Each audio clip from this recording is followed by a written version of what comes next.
Maligayang pagbabalik, maghanda para sa mas marahas na bagyo at matinding pag-ulan. Mangyaring i-like ang video na ito at ibahagi sa iba upang makakuha sila ng tamang impormasyon at mag-subscribe sa aking channel upang makakuha ng susunod na mahalagang babala. Salamat! Magandang gabi po sa inyong lahat. Bago kayo magpahinga ngayong gabi, may mahalagang update tayo sa lagay ng panahon na dapat ninyong malaman.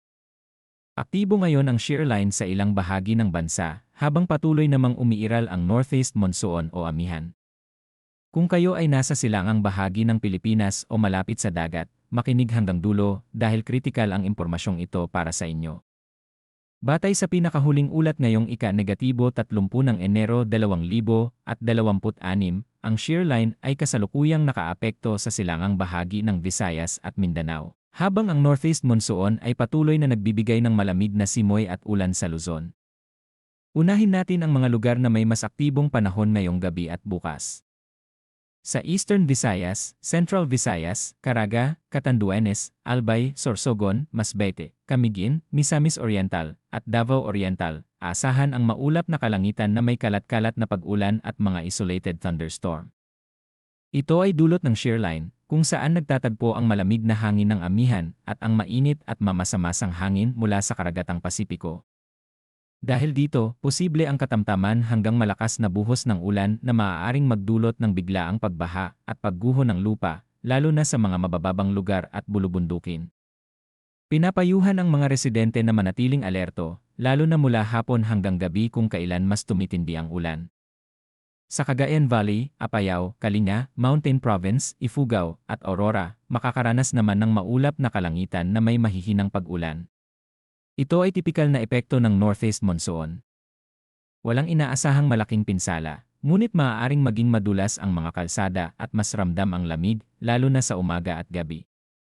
Samantala, sa Negros Island Region at sa natitirang bahagi ng Mindanao, bahagyang maulap hanggang maulap ang langit na may mga panakanakang pag-ulan o thunderstorm. Ang mga pag-ulan dito ay localized, mabilis mabuo at mabilis ding humupa.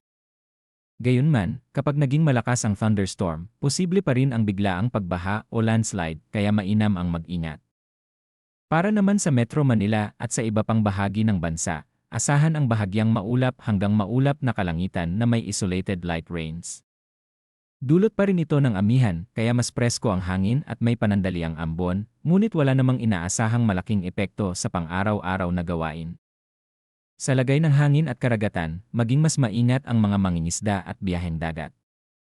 Sa silangang bahagi ng Southern Luzon, Visayas, at Mindanao, katamtaman hanggang malakas ang ihip ng hangin mula northeast hanggang northwest. At ang alon sa dagat ay katamtaman hanggang maalon na may taas na 1.8 hanggang 3.4 metro. Delikado ito para sa maliliit na sasakyang pandagat. Sa Northern at Central Luzon, katamtaman hanggang malakas din ang hangin at maalon ang karagatan na umaabot sa 1.2 hanggang 3.1 metro. Sa natitirang bahagi ng bansa, mas banayad ang kondisyon ng dagat, ngunit pinapayuhan pa rin ang pag-ingat. Sa kabuuan, asahan ang patuloy na malamig na simoy ng amihan, mas maulang kondisyon sa mga lugar na apektado ng shear line, at maalon na karagatan sa silangang bahagi ng bansa.